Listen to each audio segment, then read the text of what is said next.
હા એવું કહું છું, લાકડા બધા અહીં બધા બહુ જ આવ્યા છે, પણ મોટા મોટા છે ને બોડી વાળા બૂમો પાડે છે ને કે કટિંગ વાળું કોઈ આવતું નહીં, કે કટિંગ કરેલા લાકડા નહીં. કટિંગ વાળું ના હોય કે તો લાકડા મફતમાં લેવાના ને પછી એક તો માંગીને ખાવાનું ને પછી ગરમ ખાવાનું એવું ઓછું હતું હોય કે જે લાકડા છે એમાં જ ચલાવવાનું કે એમાં જે જોતા હોય એ પ્રમાણે લઈ લેવાના થતી લાકડા.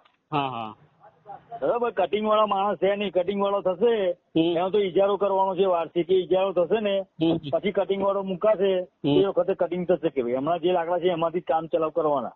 હા હા એટલે લાકડા બધા બહુ જ આવી ગયા હવે તો ટ્રેક્ટર પર ટ્રેક્ટર આવે ચાલતા. હા હા બરોબર છે, પણ હવે એ લાકડા કપાવાનું તો શું કરવાનું? મફતમાં લાકડા આપવાના અને પાછા કપાઈને આપવાના એવું કોઈ કીધું? કોને કીધું કે? ના એટલે કીધું કોઈને નહીં, તો કેવું અમુક સારી વ્યવસ્થિત બોડી વાળા આવે છે, અમુક મોટી પાર્ટી. અરે ભાઈ એને કે ભાઈ આ તો મફતમાં લાકડા છે, એટલે એવું ના હોય કે મફતમાં લાકડા હોય તો તમે એના માટે તમને કટિંગ કરીને ટ્રીમિંગ કરીને બધું આપે કે પાટિયા બનાવીને આપે તમને લાકડા? હા હા વાંધો નહીં. સારું એ તો જે ત્યાંથી કટિંગ થાય એ જ લાકડા આવે કે અમારી પાસે એવું કઈ કટિંગ કરવાનું ના હોય કશું સાધન. આ તો મફત આપે કોર્પોરેશન લાકડા કે હવે તો એ બી બંધ થઈ જવાના છે એવું કહેવાનું કોઈ બી હોય ને એમને કે ભાઈ આ મફતમાં લાકડા છે ને હવે થોડો ટાઈમ જ છે, હવે મફતમાં લાકડા આપવાના કોર્પોરેશન બંધ કરી દેશે એટલે જાતે જ લાવવાના છે. પછી જુઓ તમે કેવા લાકડા તમે લાવો છો એ. બરાબર. હા સાહેબ.